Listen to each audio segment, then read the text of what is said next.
So why this course now? I really want to address that question because this course is an idea that's been percolating in the back of my mind for 4 or 5 years now. And I would start working on it and then I would set it aside feeling like I'm not ready yet. I haven't done enough. I haven't experienced enough to be able to offer insights into how to design a life that you love. But a couple of months ago, I was speaking with someone who was interviewing me for a very short little video. And she said something to me that struck a chord. Her observation was, wow, you really have done it all. Like you left corporate, you started your own business, you left the place you grew up in and you moved across the country. Like you really are following your heart, like you're doing it.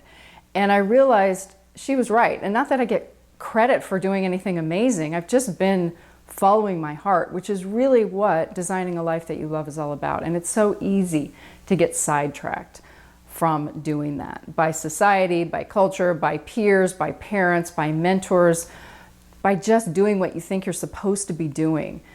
It's so easy to fall into that trap. I've done it myself. I've written about it in my books.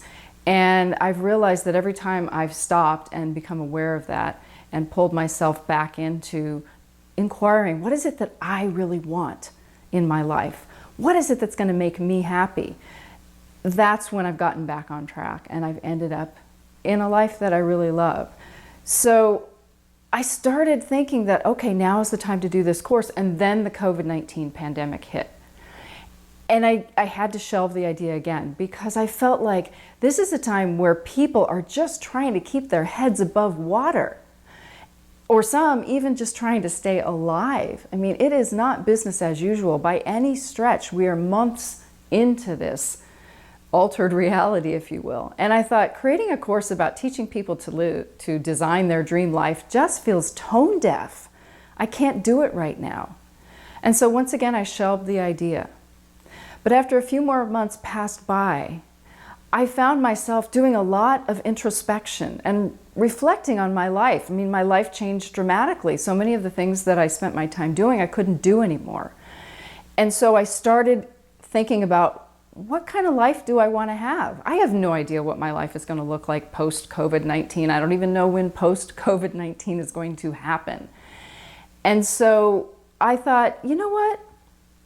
What better time when things are kind of crazy, when maybe you've lost your job or your business, or you've just lost life as you know it and as you've known it for so many years, like we all have. What better time to reflect on, what do I want coming out of this? Maybe you have a little more free time right now, but it is a time of self-reflection. And so I decided, you know what? If not now, when? Why not take this time to really think about the life that we want to create? It's gonna be different. We all know that. It's already different. And yes, there are going to be some restrictions on what we can and can't do right now. And maybe money is tight. But this isn't about spending a lot of money. This isn't, this is about going inward and deciding, what kind of life do I want to live now, in the future, for the rest of my life? What will make me happy?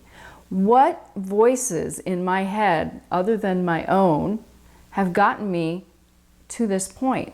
And are they really leading me on the path that I want to be on? Are they helping me create the life that I really want? The original seed for this course was a metal sign that I bought when I remodeled my kitchen in my house in California before I even moved here to North Carolina 4 or 5 years ago.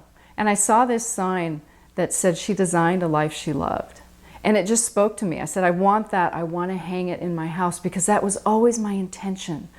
I always wanted to design a life that I would love. And it's why I have kind of done things that maybe not everybody has done.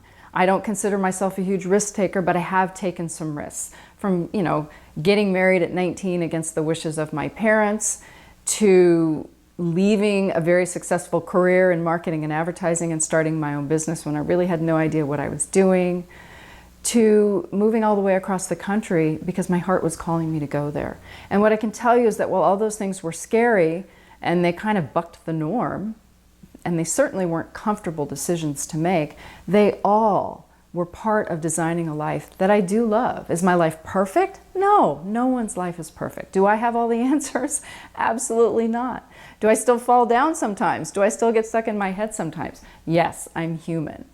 This course is not about, look what I did, let me teach you how to do it. This course is about helping you do some self-reflection and do the things that I have done over the years to help me reflect on my life and decide, is this where I want to be, or do I want something different? And then how to go about creating that something different if that's indeed what you want. And I'm assuming if you are here in this course, you do want something different. You want to design a life that is more in keeping with what you want. You know, it's very cliche to say, we only have this one precious life. What are you going to do with it? You know, the Mary Oliver quote. But at the same time, it's very true. This is it. This is not a dress rehearsal for the big show. This is the big show. This is our one chance. And so I would like to be your guide through this process and take you through a series of exercises that aren't difficult, but that if you can go through these exercises and ask yourself some questions, I think what they'll do is shine a light on where you are, what's gotten you where you are, and how you can get where you really want to go. And that's exactly what we're going to do in this course, because, you know, it's your birthright to have a life that you love, and it doesn't have to please everybody. It probably won't please everybody. It needs to please you and the people who are most important to you, and that's what I hope this course will help you do.